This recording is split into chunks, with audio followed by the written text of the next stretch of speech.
A cliché could be defined as a general image or opinion that we have of something. We don't really question them because it's easier to go by them. Clichés structure our perception of the world and of the people around us. But how to know if the clichés are really relevant? Welcome back to Is It True That, the podcast that will tell you if the clichés are true. The goal here is to have an open conversation with natives about the clichés that people have about their country. I'm Nawel, I'm your host today, and here I am again to present to you the third episode of the show. This time we'll take a look at the clichés we have about Italy, and we will discuss them with Eliane, a 20 years old Italian student from Florence. Let's go. Cliché number 1. Is it true that Italian families are centered around the mother or the grandma? Okay, so I would say that this kind of structure in the family started after the Second World War because the men were at war and the women had the control of the family and also the economy of the family. So in this case, women have a lot of importance, and we can say that nowadays it is common that is the mother that is the chief, we can say, of the house, because usually they have a lot of authority, but it can really depend on the family. I can say that it's 50-50 because I saw a lot of family that it's the father that is the center of the family. We always have this cliché of the mama's boy in Italy that is really all about his mother. Would you say that is true? That is something really common, or it's really an idea that the world have? Yeah, it depends on two factors. The first one is the importance of family in Italy. So family is a really important concept. So it's really common for people that are really attached to their relatives. Yeah, I've heard that it's really common that people stay at their parents' home for a really long time. Yeah, the second factor is exactly that, because it's also an economic factor, because it is really difficult to become independent at a young age in Italy. Why? So because it is difficult to find a work without a job, without someone introducing to that kind of job, like a recommendation from someone you know, or just have the condition of a salary that is enough for living, for having your own house.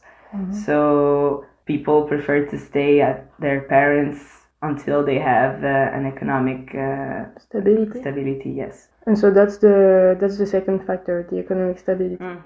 But then, would you say that this, because you talked about the post-World War context and everything, so do you think it's also a question of generation, that maybe the mama's boy cliché was more of something common 30 or 40 years ago, but now with the new generation and the new concept of family, because it has evolved a lot since this last decade, do you think it's maybe because of that?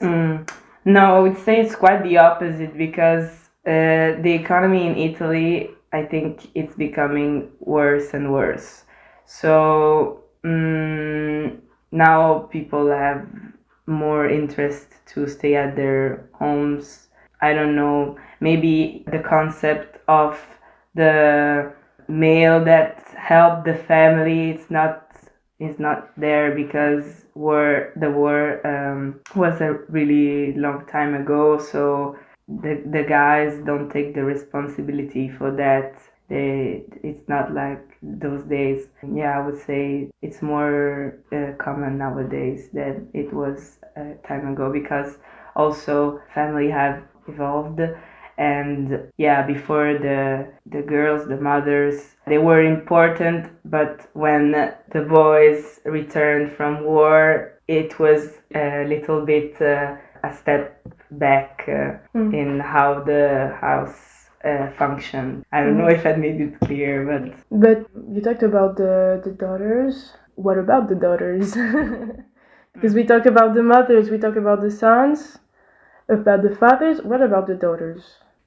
Is there a difference between the daughters and sons? With the situation that we have nowadays, I think daughters want to find an independence even more because it's so difficult to live as a girl, we know.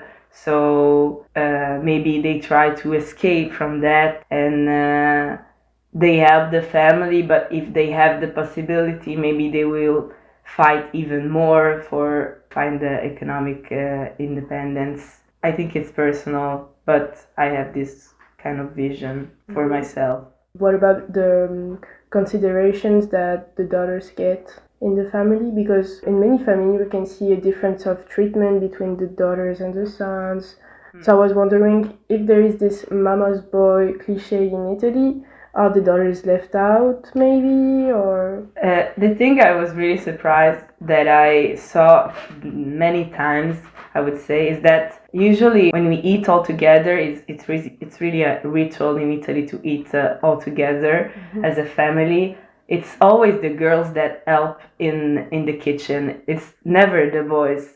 I can say that maybe with our generation things are changing, but I really saw this like in with my grandparents' house. It's always the girls that, I don't know, clean the dishes or even bring the dishes to the table, and my grandmother more usually ask for me than for my brother, for example. I don't take it personally, just like how their brains work, because it used to be like that. Cliché number 2. Is it true that Italians are living the dolce vita? So I would say that compared to other European countries, I think, for example, about Germany, we have a more slow routine. So that is true. We enjoy the little breaks we have when we work or when we study. But I would say that regarding the studies, because I'm a student myself, I noticed that people are really hardworking most of the time, because due to our situation, economic situation, you have to be more something more compared to the other people. So it's important to have great notes, usually something like that. And lazy, I wouldn't use that word, but I noticed that Italians don't really fight for that situation. So in that, I think we're a bit of lazy because our governments in the last decades have been not quite good, and nobody really fought for that. We just complain and everything. But like compared to the France that really fight when there's some changes and policies that they don't like. In Italy, it's not quite like that. It's more quiet. Yeah, people won't really fight or stand for those things. So in that, we don't really take a position. So no dolce vita or dolce vita. I think it's related also to the films that portrayed Italy in that kind of way. It was, I'm not sure, but like the 30s, the 40s, even the 50s. The 50s, I feel. There's a film that's called La Dolce Vita. Dolce Vita, yes.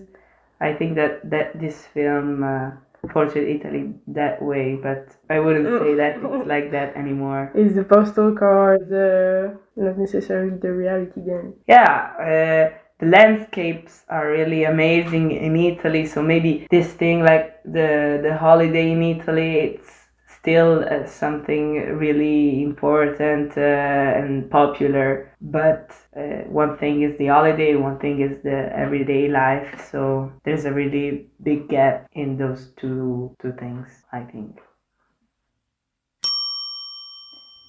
Cliché number 3.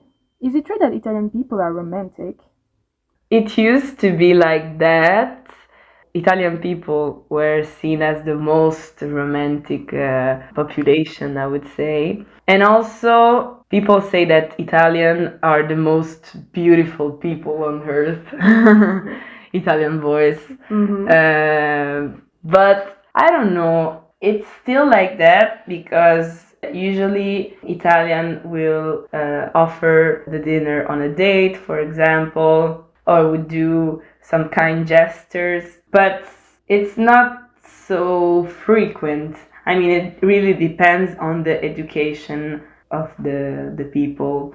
But yeah, usually it's the guys that kind of go for the girls and not the contrary. It's still a vision that people have. The cliche is that Italian people and mostly Italian men are romantic, but is there another side? Maybe it's totally the opposite actually. Maybe what we think is romantic is actually something toxic. Did you saw something? Is there any toxicity that we don't know about? Maybe because we have all of these little pink glasses about Italy and Italian men. Yeah, the stereotypical guy is really romantic, but also jealous of his woman. The theme of jealousy is really actual.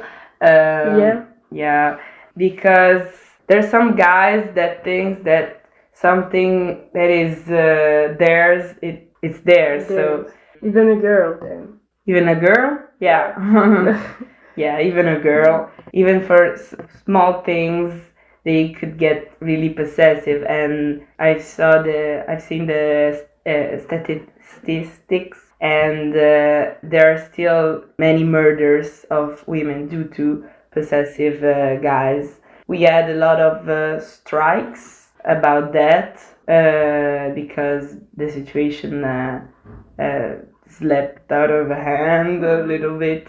But yeah, and I would say there's a difference between the north of Italy and the south of Italy, because in the south of Italy, the stereotype of the jealous guy is still very there. In the south? Yeah. I haven't really experienced that because I didn't go to the south of Italy often, but I know that it's more retrograde due also to the elderly population. In Italy, we have one of the most older population in the world, so the stereotype is still there. Time for the recommendation! We introduced this concept on the last episode, which you should definitely go check right now. Basically, I asked Eliane what are the advices she would give to anyone that wants to learn more about Italy after listening to the episode. Let's see what she has to say. So first of all, I would advise to dig into art. Italy has one of the most large UNESCO heritage sites in all our country. We have a lot of museum, but also some rest of the Roman Empire. So, for sure. For example, in Rome, we have the Fori Imperiali that really is ancient, and it's part of the foundation of our country. All of the Renaissance art too. Yeah, something that is really popular worldwide, I would say that is Amalfi, because it portrays the thing we said before. So the vision we have through the films and through the how Italy used to be, and also something that is really important, Milan. Milan, it's not quite about the art, it's the capital of the fashion. Yeah. One thing that is really iconic is how Italian people dress also. So maybe to visit Milan to quite see how people are dressing could maybe have a little bit more knowing of that thing. The last thing I would recommend is Italian recipes. Our food is made from simple ingredients because we follow the Mediterranean diet. So it's usually not high in calories, but it's the simple ingredients that brings the taste. It is really common in Italy to like follow the recipes of the grandmother that then will perpetrate to the sons, and then it would continue to perpetrate. Yeah, so that's those three things: the fashion, the food, and the history Of arts. of arts. To learn it specifically, I would say that the best thing is to go directly to Italy. Sure. But also, there's a lot of Italian singers that are really, they sing like sort of a history of Italy. So the text, the lyrics are really deep, and maybe to have a little link with the culture. I would recommend to translate some of this song, for example, Lucio Dalla or Battisti, Battiato, De André. They're all the singers from the 70s, 80s. They are still really important, really known. Thank you guys for listening. I was really happy to see you again. This episode was really dear to me as Italy is a place that I keep in my heart. And I'm so happy for having shared this time with Eliane. Don't forget to subscribe to the show, put a like or a comment. It's always nice to see what you have to say about it. You can also follow the show on Instagram and Facebook or take a look to the subtitles version on YouTube. I'll see you in the next episode of Is It True That?